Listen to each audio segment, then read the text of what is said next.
Simplified Chaos, episode 37. Life is beautiful and full of chaos. And it can get slightly out of hand if that shit's not tamed. We're here to share how to simplify the little things to help you lead a more intentional life. This is Simplified Chaos.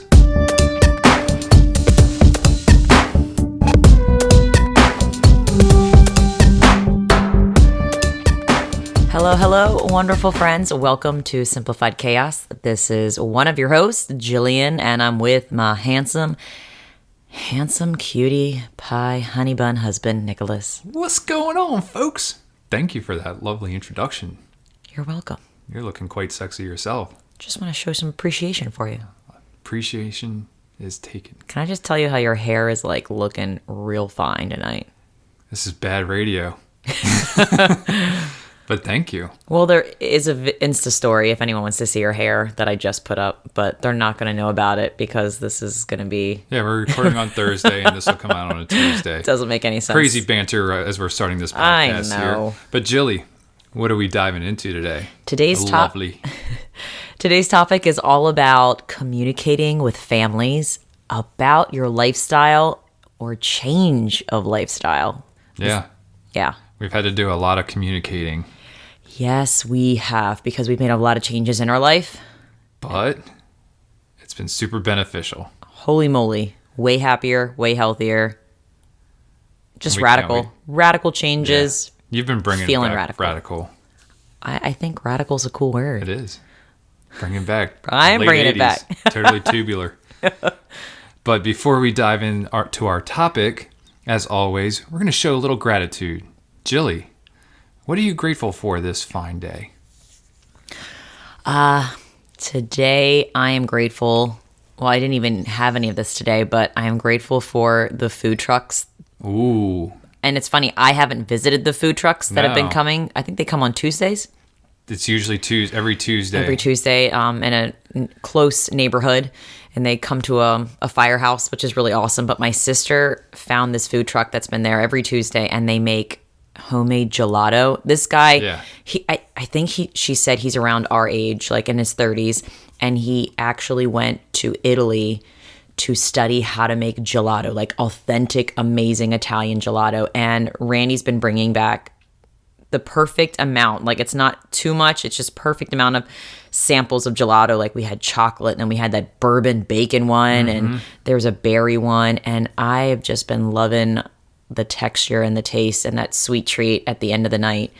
And I don't usually eat a lot of sweet things at the end of the night, but it's been a nice summer fun tradition treat to have. Yeah. And it's been awesome. So thank you for the food trucks for introducing us to this fine gelato man. It's funny, most chefs go to France to learn how to cook. If you want to do gelato, got to hit up Italy. Mm-hmm. Yeah. Good stuff, Jilly. So what are you grateful for? Dark mode. Dark mode? Dark mode. Like dark helmet? Not dark helmet. So as many of our longtime listeners may know, that I'm kind of a phone nerd. And a little bit. This week we, Android, which I am an Android user, advocate, love it. They had an upgrade to Android 10. And with it comes this thing called dark mode, which changes all the apps to black rather than a white background. So not only does it save batteries, but it saves my eyes as well. It cuts down on the blue light, and it's been a really awesome feature to have so far. Interesting. Yeah. There's a lot of other features that I'm very grateful for, but this one in particular, because we were just having a conversation about blue light. Oh my gosh, so much. That could be a whole nother topic. Yes. We need to bring in an expert on that, or you guys just need to look it up and check it out. I'm going to buy blue blockers. I'm doing it. But dark mode is the shit. I love it. So now, let's move on to the topic at hand. Smooth transition. I know. You have this goofy ass smile on your face, and I have no idea why. I don't either. So today we're going to talk a little bit about how we communicate our lifestyle to our family, friends, coworkers, neighbors, etc. Yes, and this is definitely a tricky topic because we've been we've kind of been experimenting with it as well. Like, what is the best way to share how we're living, how we're deciding to change, I guess, the traditions we do and what we want to celebrate or what we don't want to celebrate or how we want to raise Lucille. It's a very tricky subject when it comes to family members, especially your parents, because you grew up a certain way. And I think sometimes that's what's expected. It's, how we grow up is how they expect us to, raise Lucille, and how we're going to live our lives as an adult, like how they raise their lives in a certain way. So this has been a very interesting topic that we've definitely learned a lot through because and we're still learning too. No, we are. And I found a very good quote to set the tone. Set that tone, honey. For this episode. And I think it definitely describes what we've been doing and why it's been so successful with communicating about the way we're living with more intention and just purpose. And the quote is, navigating any relationship takes a lot of patience and creative compromise. Yes. And I think that is spot on what we've been doing, because it does take patience. It does. It takes patience just to give our parents or friends wait time for them to understand and almost wrap their head around what we're doing if it doesn't make sense to them. And even if it doesn't make sense to them ever, it's, we've realized that we may have to distance ourselves from certain people if they're not supportive of us. And we're coming to a point in our lives where that's okay. And we are learning that the people that love us the most are supporting us, no matter how weird or strange it may sound to them, because it's not their norm. Right. And they're slowly digesting the way we're living. And now that's like our norm now. And that's how they know us. It's funny how we started off this journey about a year or so ago. And, they kind of looked at us very strangely at certain times when we wanted to decide to do things or get rid of things. And now it really all started when we found it out that we were having a baby. We found it. We found out that we founded this baby. Yes. And we were like, man, we need to make some lifestyle changes. Yeah. And now that we've been living this way consistently for over a year, it's now our norm, and they don't look at us with those looks anymore. I mean, once in a while they'll be like, "Oh, okay," but now it's like, "Okay, that's just Nick and Jill." Yeah. No, it is funny because not only our parents, but we even talk to our neighbors about some of the things that we've changed. And we have a neighbor who has 4 kids, all older than Lucille, and of course they have just a lot of kids' toys and things just lying around. And she'll come by and say, "Hey, I know you guys are super minimalist or whatever, but would you have any interest in this?" And for the most part, we thank you for thinking of us. We really appreciate it, but we don't really need this. Mm-hmm. There have been a couple things which we have accepted, yes, which Lucille is going to have great use out of, yes. But for the most part, we really bring into the house what it is we feel is really necessary. And because we've been so consistent with our messaging to our parents, our family, friends, etc., people really understand now. It's like, okay, maybe I won't ask them about this, or maybe I will ask them, but if they say no, I'm not going to get my feelings hurt because they're doing things a little bit different. Yeah, and I wrote down some, I don't want to say tips, but just strategies or tools that have worked for us, that if anyone else out there is trying to change their lifestyle to be happier, that maybe one of these could be used for you. But that was definitely one on my list, is being consistent. I think not only with your communication to your family, but also your actions. So if you're telling your parents you're living a certain way, or this is what you want, I mean, actions speak louder than words. So it's not just what you're speaking to them, it's what you're doing, and just showing them the benefits and how happy you are, and just living it out and speaking your truth and doing your truth. And that's what really speaks loud, is that my mom's over here every day watching Lucille, and she sees the way we live consistently, and it's like our norm now. She's accepted the way we are. She asks if we need anything before she buys something, or, she's like, I know I want to give something for Lucille, but I'm not sure if you need it. And she knows about our rules that we've created, our 1 in, 1 out rule. And it's just really cool to see the people we love most supporting us and actually accepting our lifestyle. And they're seeing the benefits. And I think that's why it's making them so Accepting. I had a lot of saliva in my mouth. Accepting of us is because I think they see that we're really happy. Yeah. And why fight it? Yeah. You know, with your mom, it's a lot easier because she is over here every day and she's able to actually see the lifestyle changes we made. Whereas with my parents, they're 2 hours away from us in Delaware. Yeah. And my parents really are about, I don't want to say they show affection by material goods, but like that's just what they know. You know, they love making sure that their kids are taken care of. They want to make sure that Lucille's taken care of, and the way that they know how to do that is through different material items. You know, my dad, if I say that I'm going to be building something and I might need a tool, he'll go out and buy it for me. And I'm just like, well, I'm never going to really use this again. I'd rather just go out and rent it or find a neighbor or borrow it. But like, he feels like, you know, you need to have these things. That's just one example, but you know, we had to have a conversation with them several times, you know, before Lucille was born. And even like when it came to holidays and stuff like that, we had conversations because you and I don't really give gifts during holidays. We save our money for travel or whatever. And we've talked about that in gift giving episode, which was number 2.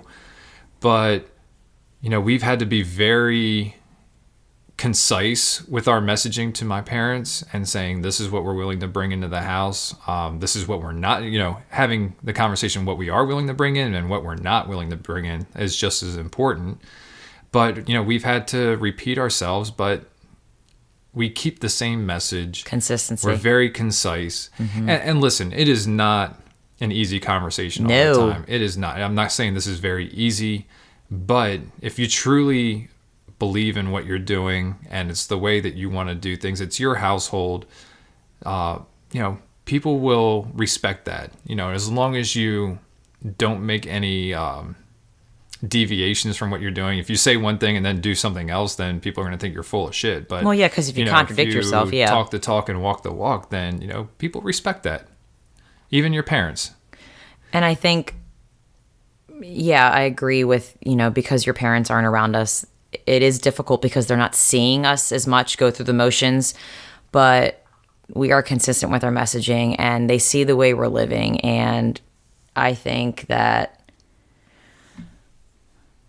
the fact that we took the time to have those awkward and uncomfortable conversations sometimes, there's no easy way to tell people you love that, you know, we love that you give gifts, but, you know, we're trying to change and we're trying to just have more experiences and then just explaining the why. And that was one one of the tips, is not only being consistent with your message and your actions, but also explaining to your family, the ones who are asking. I don't think you have to explain why to everyone. No. I don't think you have to give reasons about why you do everything the way you do. But I think if you want people to understand you that are close and you love them, just explaining the why behind it. Like, I'm not just being a minimalist because it's a fad. I'm not being a minimalist because I just want white space and time in my life. It's we want to live intentionally because we want to have time for the people who matter most. We want to have more experiences. We don't want to be stressed over cleaning all of this stuff and taking care of this stuff and spending money on all this stuff.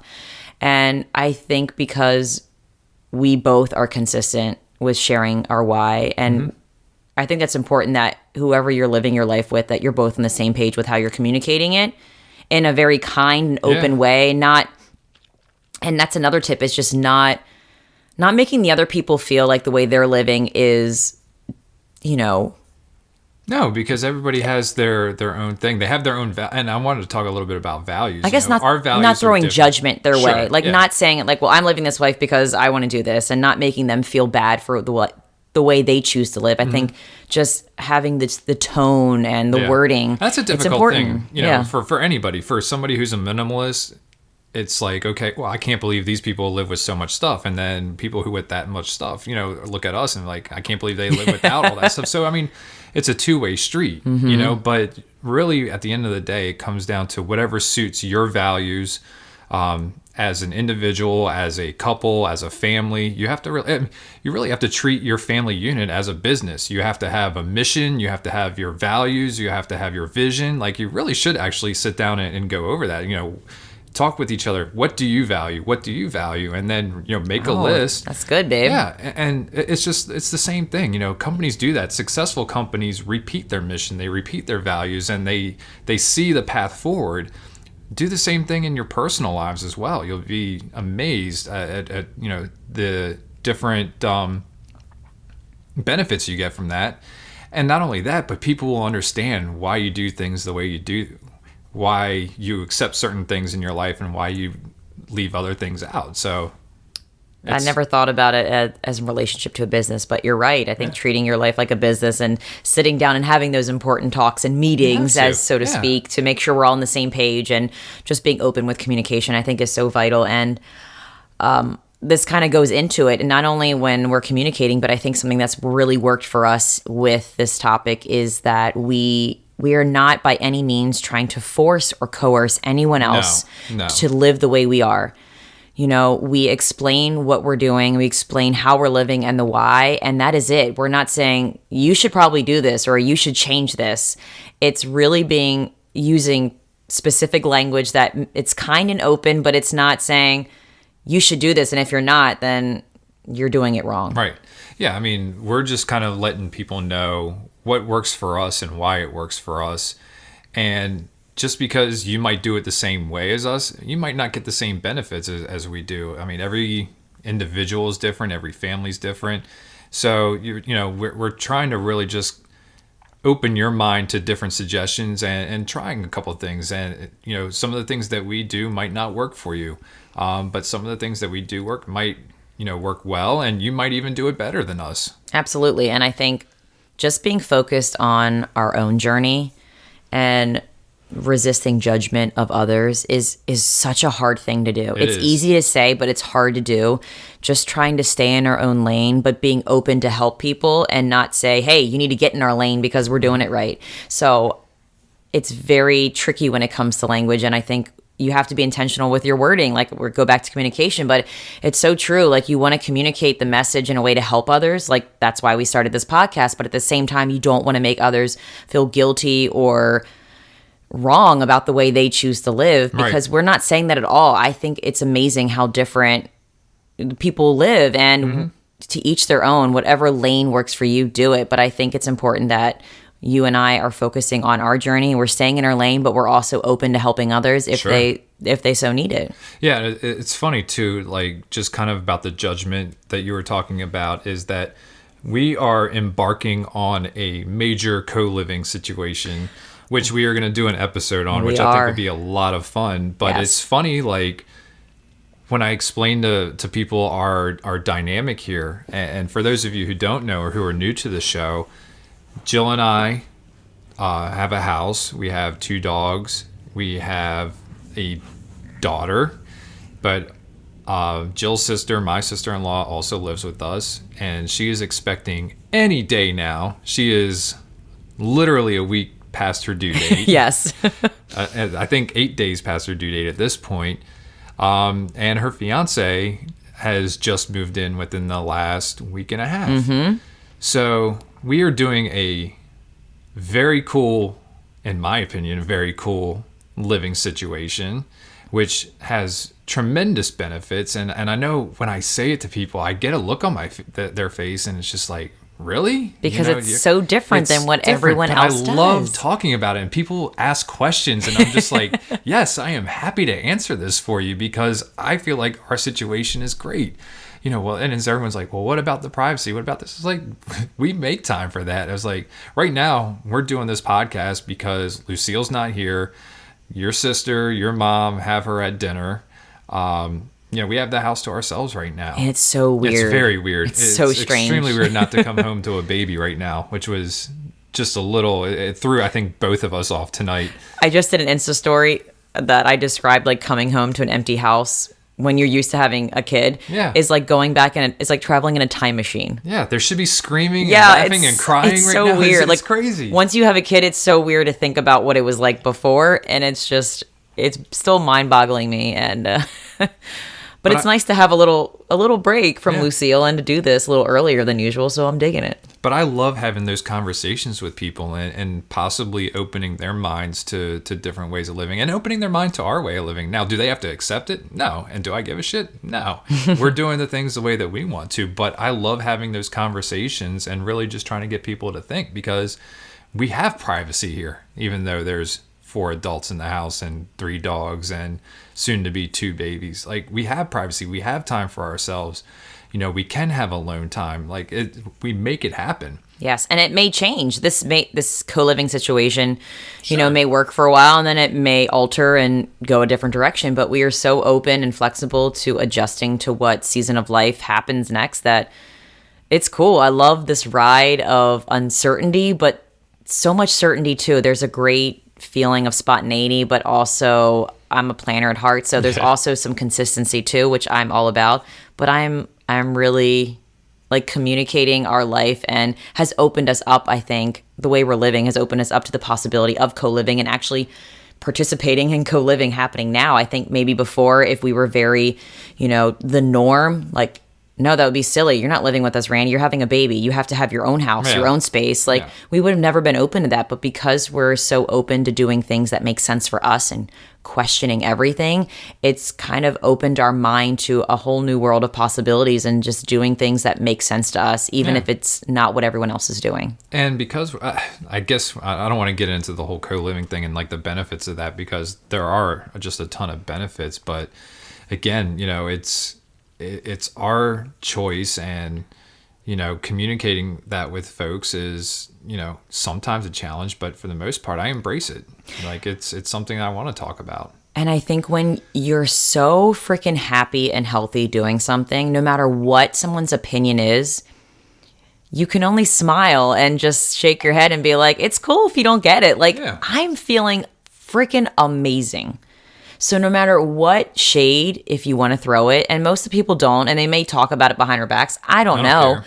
But it makes you more accepting to negative comments or anything they have to throw at you. It's just like, it's cool. Like, I'm really happy. That's all I say. It's like, that's my best comeback is like, whatever they say, it's like, it really makes me happy. And what can you say to that? You can't say anything like that. Yeah. When it comes to feelings, you really can't tell anybody how they should and shouldn't be feeling. And when you say things make you happy, I think people are like, okay, then I think that's like the biggest thing you can say is like, it makes me happy. It's the best like, comeback what can you for say me against that? Yeah, right? Really? It makes you happy? Yeah, it does. What else do you want me to say? So I think something else that has helped with communicating to our parents is just, I said it earlier, giving them wait time or just giving them space. And what I mean by space and wait time is that it's not something that they're going to be able to easily swallow right away, because this is something so completely different than what they're used to. Yeah, it almost goes against their nature. With my parents, it's like, okay, I want to buy you guys something. Lucille needs toys and Lucille needs this, and we're like, no. Yeah, and there was definitely like a detox period where it was, they still bought something, but they're like looking at us and felt weird. And it's like, no thanks. But, it'd be awesome if we could like do dinner together instead next time. And just through communicating that, but accepting their gifts, like they finally got the idea and they're like, okay, we get it. We won't buy that much, but we're going to hang out more, which is cool. And a really good example of kind of giving space and compromising is we decided not to have a birthday for Lucille. It's kind of a huge deal when you think about. She's gonna hate us so much later in life. Yeah, I'm kidding. She's so gonna remember this and all come these at kids us. Remember their first birthday.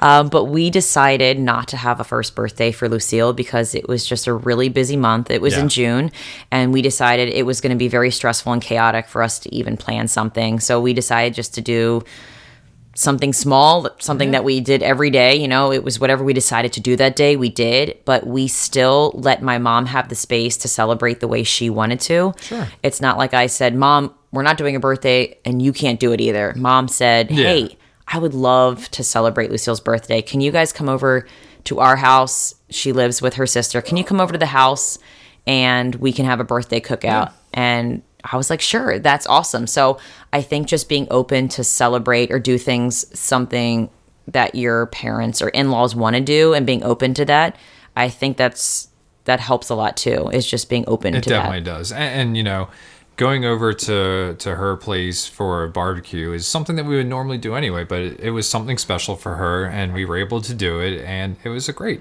Yeah. But, you know, for us, like you said, we just had a lot going on that month, and, you know, really our gift to ourselves was, you know what, we're going to take this day and just relax.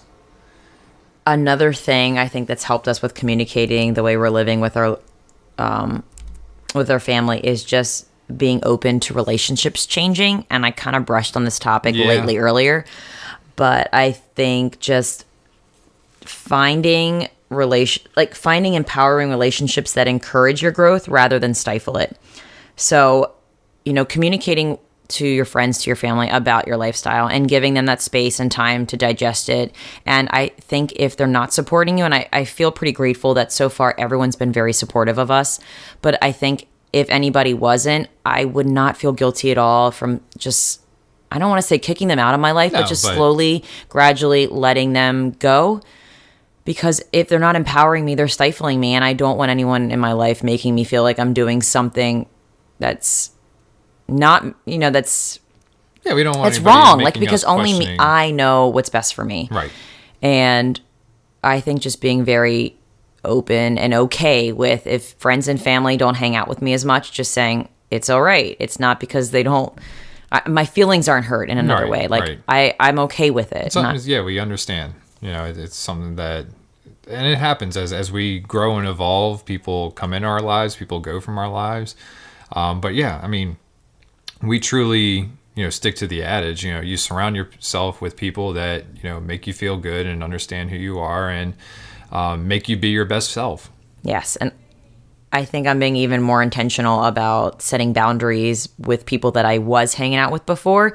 Not that they weren't my friends, but I find that if they're not making me grow, then I don't feel bad saying it anymore, that I don't make as much time for them. Right. I still love them to death, but absolutely. If they're not in the mindset to grow and, I don't know, be open to new things, then it just kind of deters me and I don't get that energy from them that I want. And because we're so intentional with our time, it's like I want to hang out with people who kind of are open to, and I don't want to say like-minded, but have the same type of mindset where they're open to hearing new things and even disagreeing. I think that's awesome. I like being challenged. Yeah. I don't want someone to believe in everything I do, but I like that they're open to hearing new things and trying questions. Yes, questioning. Absolutely.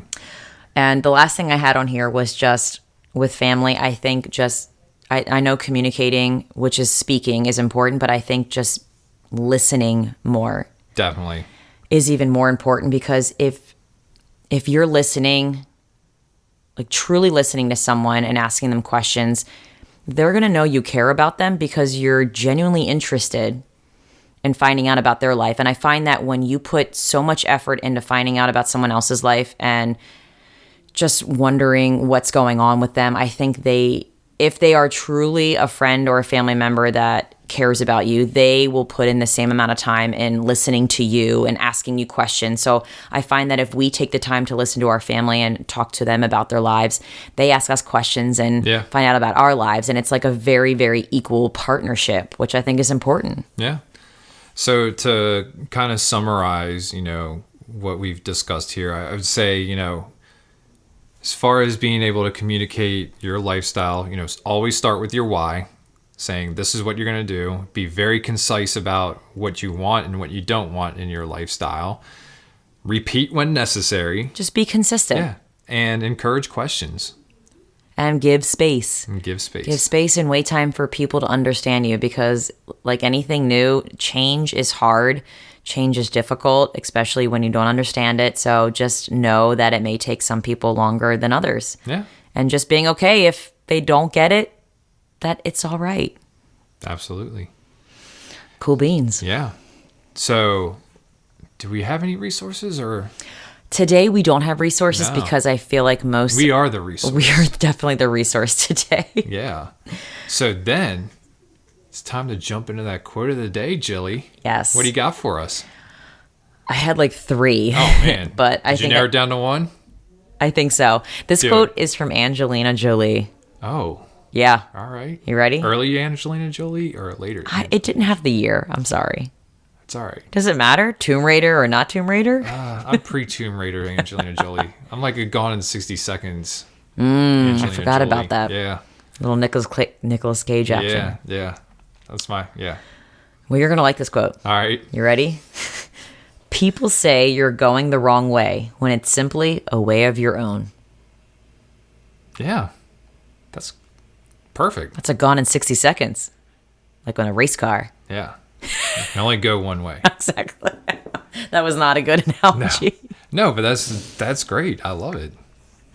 So It makes total sense. So let's take some action, folks. your take action challenge is just to continue on your own journey as inspiration and motivation for others, but mostly because it makes you a freaking happier human. Yes. Do you, do it kindly, and that's it. Yeah. Live long and prosper. Just kidding, folks. Anyways, we hope you guys enjoyed this episode today. We really enjoyed speaking with you as well, as always. If you like this episode, definitely give us a review on iTunes. It really helps us reach a larger audience. Take a screenshot and share it on social media. And we appreciate you all, and we will talk to you again next week. See you later, guys. We want to thank everybody for listening today. Please be sure to subscribe and sign up to receive notifications so you know when the next episode is live. If you like today's episode and know someone who could benefit from the topic we covered, please share it with them. And if you have any suggestions for us or want to chime in on today's topic, you can email us at simplifiedchaospodcast@gmail.com, and that's chaos with a K, or send us a comment on Facebook, Twitter, or Instagram. Thanks again for listening, and we will see you next time.